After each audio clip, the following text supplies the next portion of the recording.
Улаанбаатар хотод хэрэгжиж байгаа орон сууцны төслүүдийн ажлын явцтай танилцчихъя. За саяхан Барилга хот байгуулалтын яамнаас Улаанбаатар хотод шилжүүлж авсан ногоон нуурын 1008 айлын орон сууцны ажлын явцтай өнөөдөр танилцчихъя.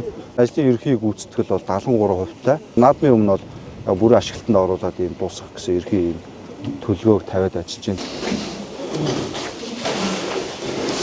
Цэвэрлэл доторх нь одоо нэг хүмүүс бодгоо тавиал үнэхээр хаалга хийн. Хаалганд бол хад эхэлсэн байж байгаа.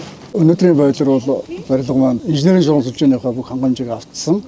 Одоо дотор заслын ажил хийгдэж байна.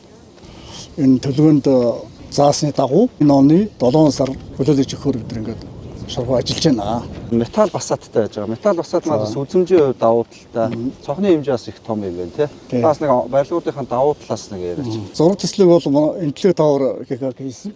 За энэ маань 21 давхар. За гадна бол 1-3 давхар нь бол чулуун фасадтай байж байгаа. Тэрнээс дээш нь бол бүгд металл хавтангаар ингэж бүрж гэрсэн байж байгаа. Энэ барилга маань бүрэн цогтох юм бол бүгд нэр Хятад улсын ерөнхий гүйцэтгэгч маань энэ зориулсан тийм тусгай хив оруулж ирсэн байгаа. Энэ хивээр бол цогтсон байгаа. Энэ цогтголтын одоо явцад бол процесс бол бетоны өнгөлөгөө нэвтрэн дээр бол нэлээд сайн гарсан. Цогтголтын чанар сайн одоо хийгдсэн гэж бид дүгнэж байгаа.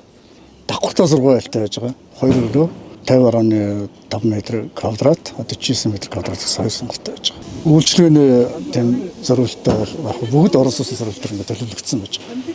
Нийт хэдэн газар талбайд хэрэгжиж байгаа тийм. Сургууль цэцэрлэгийн төлөвлөлтөд яаж явж байна? Тийм, сургууль цэцэрлэг бол одоо энэ улсын хөрөнгө оруулалтаар хийгдэх юм. Зөвхөн манай энэ төслийн хэрэгжиж байгаа талбай бол 4.2 га газар.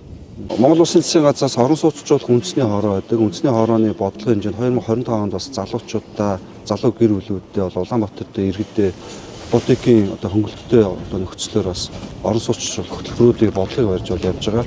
Түүний дагуу хэрэгжиж байгаа одоо 2025 оны одоо наадмын өмнө ашиглалтанд орох нэг томоохон төсөл бол энэ ногоон нуурын 1008 айлын орон сууцны төсөл байж байгаа. Тэгээ өнөөдөр төслийн гүйцэтгэл 73%-тай явж байгаа харж болно. Мөн гадны орчны тогтцол төлөлт бол их бас гоё хийгдсэн юм байна. 273 машины дотор дулаан зогсоолтой. Нийт гадна зогсоолтойгоо нийлээд зогсоол маань нийт хэдээр төлөвлөж байгаа. 410. Хүүхдийн тоглоомын талбай төлөвлөлтүүд бол одоо нормын стандартын дагуу хийгдсэн ингээд явж байгаа юм байна.